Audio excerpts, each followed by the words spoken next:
Could you elaborate on how the Reformation and subsequent challenges to religious authority contributed to the intellectual climate that gave rise to Enlightenment ideas? The real impact of the Reformation was that it shattered the consensus, that you, up until the middle of the 16th century, you had a single church which provided a single authority, that whatever you did within the terms of that authority, that was the authority. You could contest it or not, but there was a single authority to which you could refer. What happens after that is that, so there's no longer a single, Christianity no longer speaks with a single voice. And this is highly significant because it's not true of either of the other two monotheisms.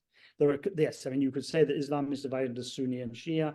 That is true, but it's not quite the same fracture. Neither of them says, is setting out to completely reinterpret what the religion itself might mean. There are variations, it's true, but it's not quite the same thing. There you have a complete division, and the authority of the church disappears. And at the same time, you have the discovery of America. And that shatters, in another sense, the reliance, which is closely related to the authority of the church, on the ancient canon of basically Aristotle.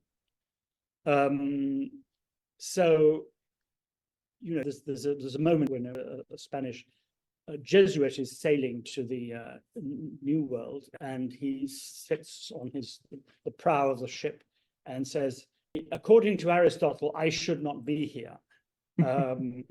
Then I laughed at all of Aristotle and all his work. So this idea, Erasmus makes a similar claim about, why should I believe anything the ancients say when they knew nothing about the existence of America? That generation of the 17th century, the scientific revolution, were aware of being involved in something which was turning the world upside down. And it's out of that, the skepticism that's born of that the Enlightenment comes. The claim that what the Enlightenment is about the pursuit of science and reason. And progress.